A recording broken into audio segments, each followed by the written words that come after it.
ओम तच्छं यो रावृणीमहे गातुं यज्ञाय गातुं जगन्पतये दैवी स्वस्तिरस्तु स्वस्तिर्मानुषेभ्यः ऊर्ध्वं जगातु भेषजं शन्नोऽस्ति द्विपदेशं चतुष्पदे ओम शान्तिः शान्तिः शान्तिः। श्रीलक्ष्मीरमणं पराङ्कुशमुनिं श्रीभाष्यकारं गुरुं श्रीकाञ्चीप्रतिवादिभीकरगुरुं श्रीस्वाम्यनन्तं वरं विश्वक्सेनेतीन्द्रदेशिकमुनिं श्रीरामकृष्णाङ्घ्रिपं नत्वा नौमि निजं गुरुं यतिवरं श्रीरामनारायणम्।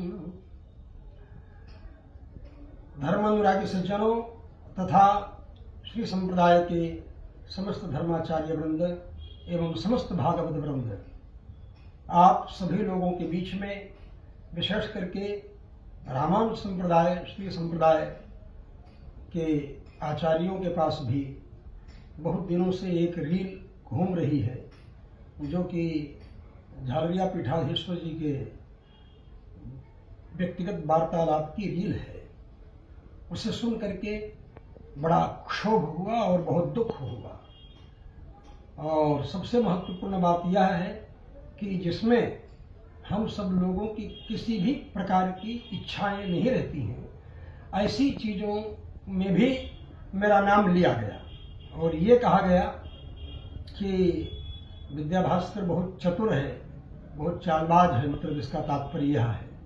और उसी क्लिप में अभी सुनने को मिला कि मैं कभी गया था और मैंने बहाना बना लिया गाड़ी बिगड़ने का और फिर रुकना चाहता था बांगड़ जी के यहाँ। तो ये मैं स्पष्ट बता दूं कि ऐसा कुछ भी नहीं हुआ, ये बिल्कुल असत्य बात है, क्योंकि इसका प्रत्यक्ष प्रमाण तो यही है कि जब झालरिया पीठाधीश्वर घनश्यामाचार्य जी की महंती का कार्यक्रम था, तब पहली बार मैं डीडवाना गया था अपने पूज्य गुरुदेव जी के साथ, और गुरुदेव जी के साथ चद्दर आदि कार्यक्रम में हिस्सा लिया था। और महंती के कार्यक्रम में फिर मैंने भी चदरा पढ़ाया था उनको। उसके बाद दूसरी बार गया था जब श्रीनिवासाचार्य स्वामी जी महाराज जी की महंती हो रही थी, पीठाधीश्वर के पद पर अभिषेक हो रहा था, उस समय भी मैं गया था। गट्टानी हाउस में मैं रुका था उस समय।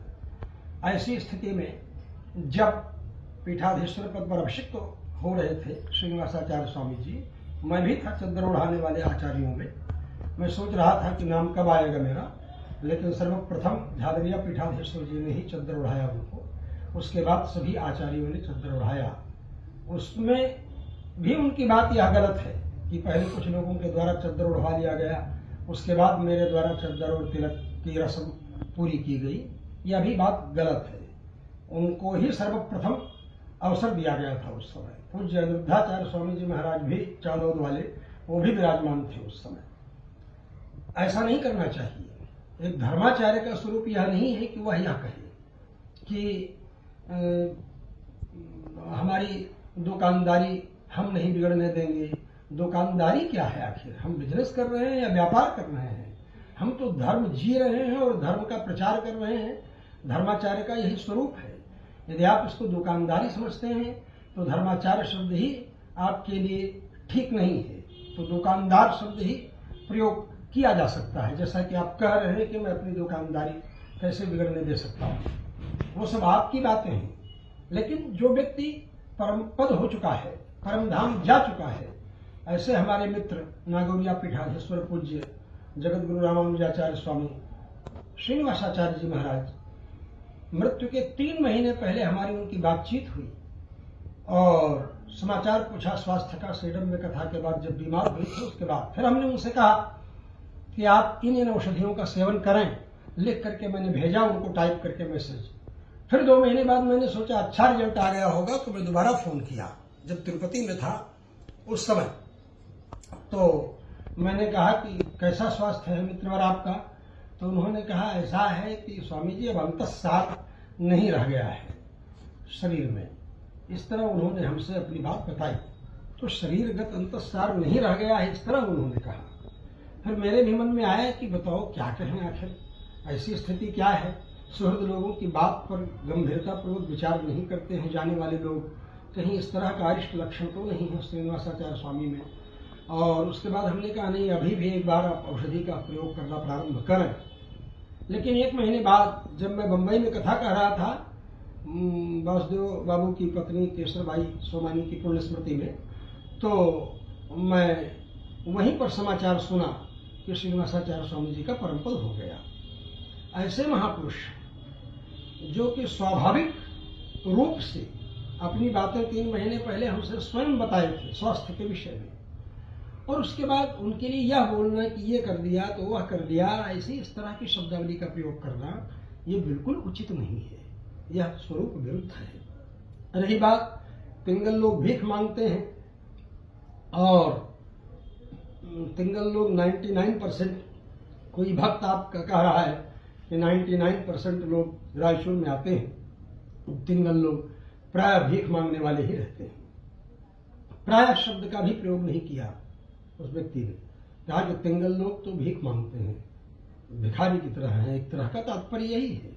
इस तरह की बातें क्या उचित हैं? एक धर्माचार्य को अपने शिष्यों से उनको धार्मिक जीवन पद्धति के विषय में बताना चाहिए, यदि समय मिलता है अपने अनुष्ठान और पूजा पाठ से, और उसके बाद उनको उनके गृहस्थ जीवन को सुरक्षित ढंग से रखने के लिए कहना चाहिए। लेकिन ऐसा नहीं दिखाई पड़ रहा है, यह बिल्कुल गलत है और बहुत लज्जास्पद बात है। यह तो अपराध ऐसा है जिसके लिए सामूहिक रूप से क्षमा याचना करनी चाहिए और खेद व्यक्त करना चाहिए, और पुनः भविष्य में ऐसा न करने का निर्णय लेना चाहिए। जब ऐसा होगा तभी धर्माचार्य का धर्माचार्यत्व भी सुरक्षित रहेगा, धर्माचार्यों की गरिमा भी रहेगी, और आपके व्यक्तिगत जीवन में भी सुख और शांति बनी रहेगी। मैं यही निवेदन करूंगा और यही बारंबार आग्रह करूंगा कि ऐसे अपराधों के लिए व्यक्ति को क्षमा याचना पूर्वक खेद व्यक्त करना चाहिए, और नहीं तो इसके बड़े घातक परिणाम झेलने पड़ सकते हैं भविष्य में। इसका बहुत ही भीषण परिणाम हो सकता है। इसलिए इन सब चीजों से स्वयं बचें, और नहीं भी बचना हो, कहीं भी जाना हो तो कुछ भी करें, उससे हमें कुछ लेना देना नहीं है। किसी भी व्यक्ति के व्यक्तिगत जीवन को किस तरह से वह जिए या उसकी स्वतंत्रता है, लेकिन इसमें पिंगल का नाम घसीटना, धर्माचार्य का नाम घसीटना और तरह तरह की इस तरह की बातें करना यह बिल्कुल ठीक नहीं है और एक अक्षम्य अपराध की तरह है।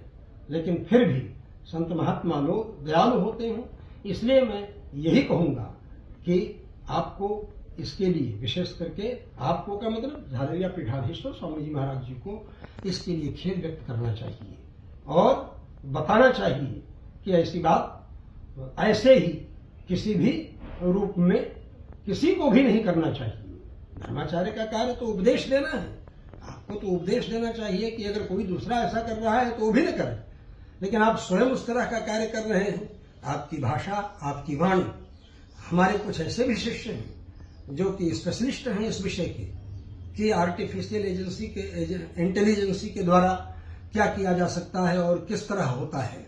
मैंने पता भी लगाया और लोगों ने बताया भी, जो अच्छे अच्छे एंकर हैं उनको भी हमने पूछा कि बताइए ये बात बनावटी है या छेड़छाड़ की गई है ऑडियो में, क्या है।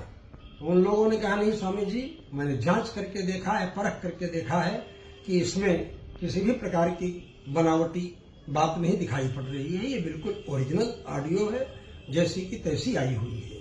इसलिए क्षोभ हुआ। जब तक इसका पता नहीं लगा लिया ठीक से, तब तक बाद में फिर पता चला कि कोई एफआईआर नहीं हुई, एक तरह का एप्लीकेशन दिया गया और आपकी प्रतिष्ठा इससे धूमिल हो रही है, आपकी छवि इससे मलिन हो रही है। इसलिए यह जिम्मेदारी आप ही की बनती है कि आप एआई के द्वारा बनाया गया है कि वास्तविक है उसको स्पष्ट कर। यदि आपने ऐसा नहीं कहा और एआई के द्वारा बनाया गया है तो इसकी जांच स्वयं आपको करवानी चाहिए, क्योंकि इससे आपकी छवि भी धूमिल हो रही है। न श्रीनिवासाचार्य स्वामी जी की छवि धूमिल होने वाली है, न गौरिया पीठाधीश्वर जी की, न मेरी छवि धूमिल होने वाली है। इससे केवल आपकी छवि धूमिल हो रही है। आपकी मानसिकता के ऊपर लोग विचार कर रहे हैं कि एक धर्माचार्य इस तरह से कैसे बातें कर सकता है किसी धर्माचार्य के विषय में। मैं बस केवल इतना ही कहूंगा कि आपको इस पर गंभीरतापूर्वक विचार करना चाहिए और गंभीरतापूर्वक विचार करके अविलंब इसके लिए कदम उठाना चाहिए, जिससे कि यह विवाद समाप्त हो और यह अध्याय समाप्त हो। ओम शांति शांति शांति।